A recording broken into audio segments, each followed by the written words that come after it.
Olá, bem-vindos à nossa exploração de hoje. A gente está com uns trechos aqui de um texto assim fundamental do Freud, lá de 1912, A Dinâmica da Transferência. Um clássico, né? Total.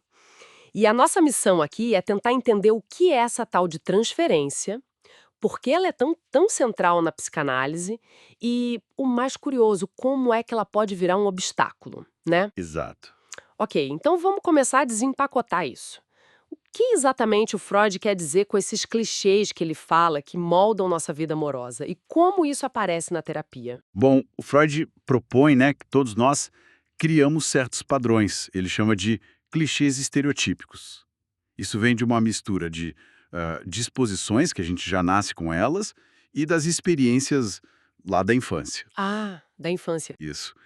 E esses clichês definem como a gente busca amor, que instintos a gente tenta satisfazer e tal. Parte disso é consciente, claro. Mas tem uma parte bem grande que é inconsciente, Hum, ligada a impulsos da libido que ou não se desenvolveram totalmente ou foram reprimidos mesmo. Aí, quando a realidade não preenche essa nossa necessidade de amor, sabe? sim. A gente acaba projetando expectativas conscientes e inconscientes em pessoas novas. E o ponto fascinante é que a figura do terapeuta vira um alvo quase que natural para essa projeção toda. Entendi. Então é como se o paciente colocasse o terapeuta num papel antigo, tipo, baseado na figura do pai, da mãe, essas coisas. Exatamente. Nas imagos parentais internalizadas. Mas aí é que fica interessante mesmo. Freud nota que a transferência parece muito mais intensa durante a análise. Por que será? E como algo que, sei lá, poderia ajudar, vira a maior resistência ao tratamento. É um paradoxo, né? Totalmente. É o ponto central do texto, eu acho. O Freud argumenta que essa intensidade toda, ela não é criada pela análise. Ela é, na verdade, revelada. Ela já faz parte da neurose da pessoa. Ah, então já estava lá. Já estava lá. Ele até menciona casos de transferências super fortes fora da análise, em hospitais, por exemplo. A resistência, especificamente, ela surge com força quando a análise começa a chegar perto de um conflito central inconsciente. Aquele complexo patogênico. Isso, essa ferida emocional mais profunda, né? Que está na raiz da neurose. E aí, em vez de lembrar da origem do conflito, a pessoa atua os sentimentos. Ela transfere para o terapeuta. Atua. É, como assim? Revive aqueles sentimentos ali na relação com o analista.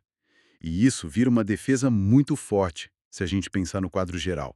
A transferência, quando serve à resistência, está ali para proteger o material reprimido, para ele não vir para a consciência. Uma defesa. Então, não é só, tipo, a vergonha de contar algo proibido para o terapeuta. Não é o principal, segundo Freud. Ele acha que, na verdade, uma relação de confiança poderia até facilitar a pessoa a falar. Faz sentido.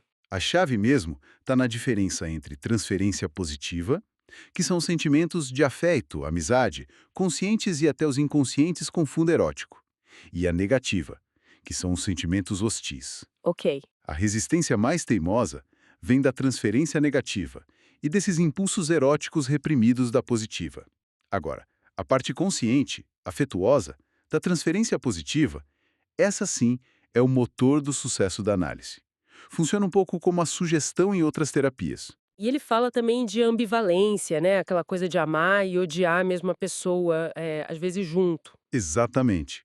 Sentimentos ambivalentes fortes são bem característicos de neuróticos, principalmente na neurose obsessiva, ele diz. Uhum. E essa mistura de amor e ódio pela mesma pessoa explica direitinho como a transferência vira uma ferramenta tão boa para a resistência.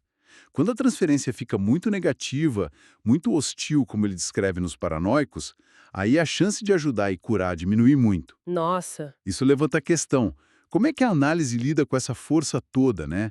Que é tão ambígua? É, parece uma batalha mesmo. O jeito que Freud descreve é quase uma luta, né?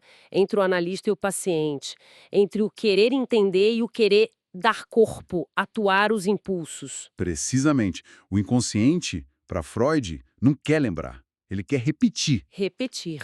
Reproduzir aqueles impulsos antigos ali, no presente, com o terapeuta no centro da cena, muitas vezes ignorando a situação real da terapia.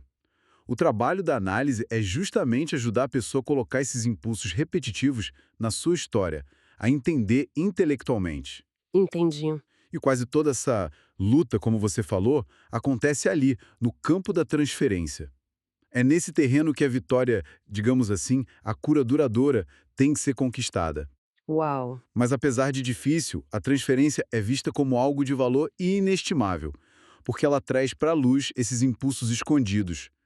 Afinal, como diz o Freud naquela frase forte, é impossível liquidar alguém in absentia ou in effigie. Ou seja, Ou seja, não dá para resolver um conflito interno profundo sem encarar ele de frente, ali onde ele se manifesta com mais força, na relação terapêutica. então, resumindo a ideia central. A transferência não é só um conceito, né? É esse processo vivo, super dinâmico, complexo, onde os nossos padrões antigos de relacionamento reaparecem ali, na terapia. Exato. E é, ao mesmo tempo, o caminho para a cura e, olha que doido, um dos maiores bloqueios possíveis. E mostra esse poder do inconsciente, né? Essa tendência a repetir as coisas. A análise tem que navegar essa dinâmica com muito cuidado. Usar a parte boa da transferência para construir a aliança, né, a confiança, Sim. e ao mesmo tempo tem que interpretar, trabalhar as resistências que vão surgindo, principalmente as negativas ou essas ligadas ao erotismo reprimido. Para a gente terminar, fica uma reflexão, acho, vinda desse material do Freud. Ele liga a transferência a necessidades e padrões lá do comecinho da vida. Se a gente pensar nas nossas relações hoje, fora da terapia, como será que esses clichês invisíveis, esses ecos lá de trás, ainda podem estar quietinhos, influenciando nossas conexões, nossas interações atuais? É uma ótima pergunta para se pensar, né? O quanto do nosso passado ainda atua no nosso presente relacional.